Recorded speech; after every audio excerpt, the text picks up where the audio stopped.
Terdakwa Dr. Rasman Arif Nasution SAG MA PhD menyatakan dibuka dan terbuka umum. Silakan untuk umum majukan terdakwa ke depan persidangan. Terdakwa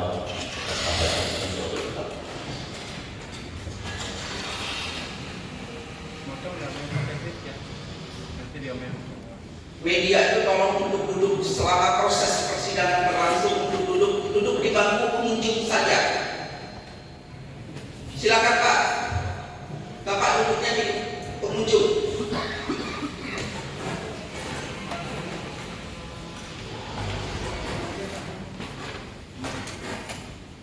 Saudara sehat hari ini? dan keterangan saksi dan keterangan ahli juga saya tidak berbeda menemukan ini. Yang berbeda seperti itu ya.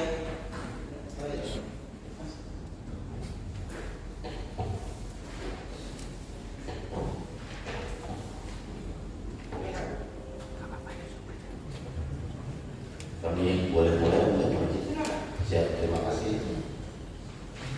Mohon izin. Kejaksaan Republik Indonesia, Kejaksaan Tinggi Daerah Khusus Jakarta, Kejaksaan Negeri Jakarta Utara, demi keadilan dan kebenaran berdasarkan ketuhanan yang Maha Esa. Surat tuntutan nomor register perkara PDM garis datar 220 garis miring EU titik 2 garis miring Jakarta Utara garis miring 11 2024 penuntut umum pada Kejaksaan Negeri Jakarta Utara dengan memperhatikan hasil pemeriksaan persidangan dalam perkara ini atas nama terdakwa nama Dr. Haji Rasman Arif Nasution SAG MA PhD, nomor identitas NIK 12130108009700001, tempat lahir Simpuang, umur 54 tahun, tanggal lahir 8 September 1970, jenis kelamin laki-laki, warga negara Indonesia, tempat tinggal Perum Harjosari tahap 1 nomor 70 RT 000 RW 000 Kelurahan Harjosari 1 Kecamatan Medan Amplas, Kota Medan, Sumatera Utara, dan kantor TO 02 Nasional Office Park LP 3 Taman Nasional Kawasan Desa Teluk Kuningan Jakarta Selatan. Agama Islam, pekerjaan pengacara, pendidikan strata 3. Status penangkapan dan penahanan terhadap terdakwa, penangkapan dan tidak dilakukan penangkapan dan tidak dilakukan penahanan. Berdasarkan surat penetapan hakim di Pengadilan Negeri Jakarta Utara nomor 1057 garis miring titik khusus garis miring 2024 yang Jakarta Utara tanggal 22 November 2024 dan surat pelimpahan perkara acara pemeriksaan biasa nomor B 5070 garis miring M titik 1 titik 11 garis miring EKU titik 2 garis miring 11 garis miring 2024 tanggal 21 November 2024 terdakwa dihadapkan ke depan persidangan dengan dakwaan sebagai berikut. Ke-1,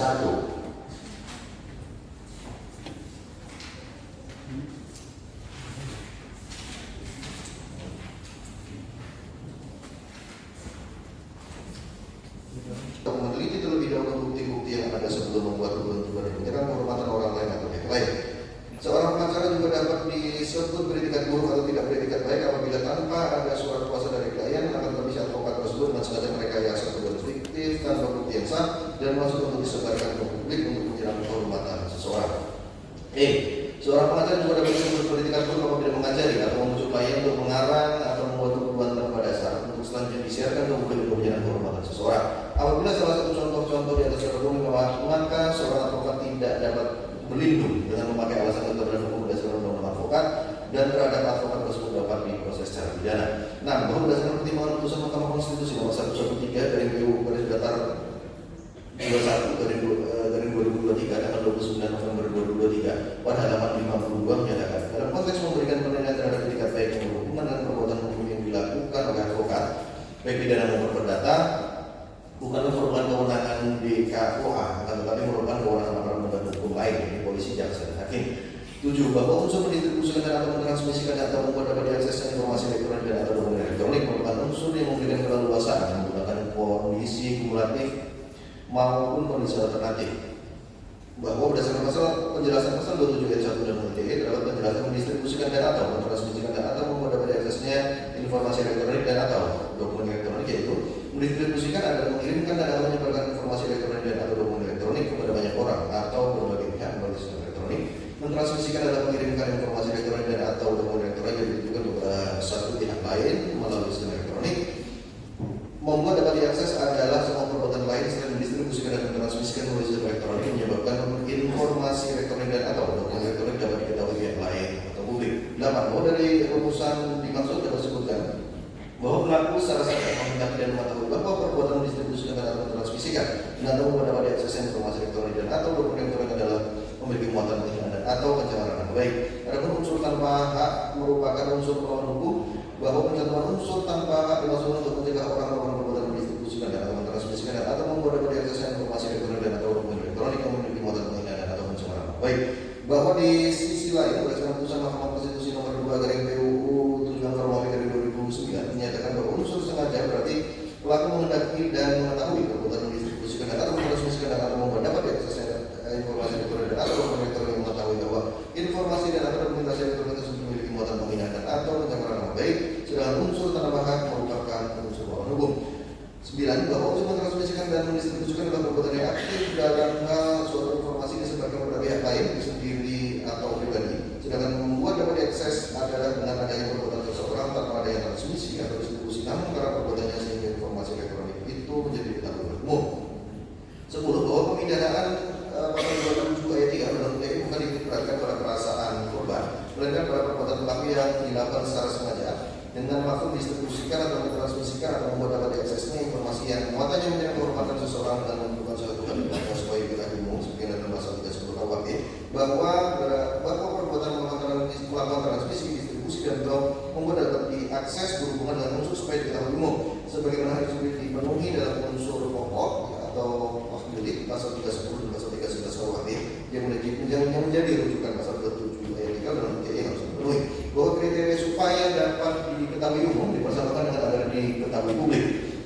Umum atau publik sendiri dimaknai sebagai kumpulan orang banyak yang sebagian besar tidak saling mengenal, bahwa kriteria diketahui bisa diketahui umum bisa berupa unggahan pada akun sosial media dengan pengaturan bisa diakses publik, unggahan konten atau mensiarkan sesuatu pada aplikasi percakapan dengan sifat terbuka yang siapapun bisa bergabung dalam percakapan serta lalu lintas isi ada informasi tidak ada yang mengendalikan siapapun bisa upload dan berbagi atau dengan kata lain tanpa ada yang moderasi tertentu atau open group. 11. Bahwa berdasarkan alat bukti persidangan dikaitkan juga dengan barang bukti terhadap persesuaian dari keterangan saksi, keterangan ahli, surat petunjuk, keterangan terdakwa dan alat bukti elektronik serta dengan keberadaan barang bukti diperoleh fakta hukum sebagai berikut.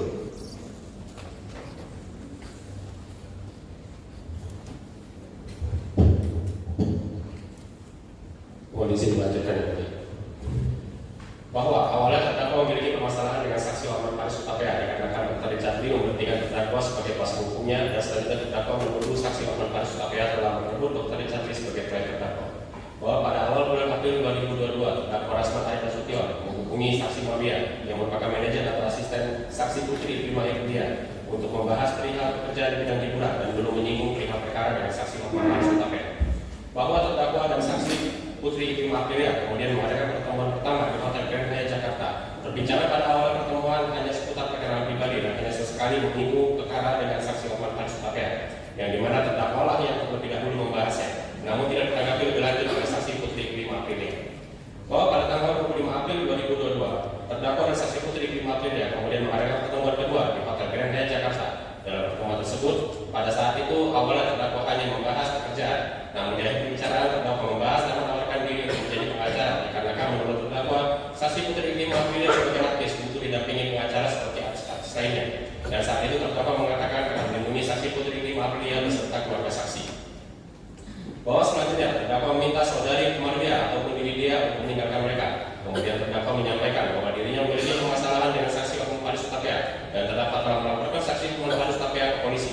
Lalu terdakwa menanyakan kepada saksi Putri Prima Erdia apakah ada masalah dengan saksi Muhammad Faris Utapea, bukti percakapan atau chat atau apapun itu. Namun saksi Putri Prima Erdia belum merespon. Kemudian terdakwa kembali merujuk saksi Putri Prima Erdia untuk menunjukkan percakapan dengan saksi Muhammad Faris Utapea sehingga saksi Putri Prima Erdia akhirnya memperlihatkannya. Kemudian terdakwa tanpa melakukan validasi atau pengujian ulang atau cross check atau analisis perkara dan data langsung menyatakan adanya pelecehan yang dilakukan oleh saksi Muhammad Faris Utapea. Setelah itu terdakwa langsung menyuruh stafnya bernama saksi Gusti Gunawan Daulay untuk membuat surat kuasa khusus untuk menunjuk terdakwa selaku kuasa hukum saksi Putri Prima Erdia, dan kemudian saksi Putri Prima Erdia menandatangani surat kuasa tersebut yang tertanggal 25 April 2022. Bahwa setelah penandatanganan surat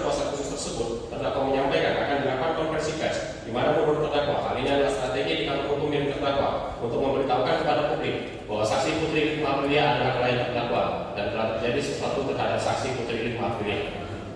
Bahwa selain itu, terdakwa juga menyampaikan kepada saksi Putri Risma Aprilia agar dilakukan perekaman audio visual pada tekanan surat kuasa khusus tersebut untuk selanjutnya diunggah di Instagram terdakwa @wasmanasution yang bersifat publik atau dapat diakses secara umum.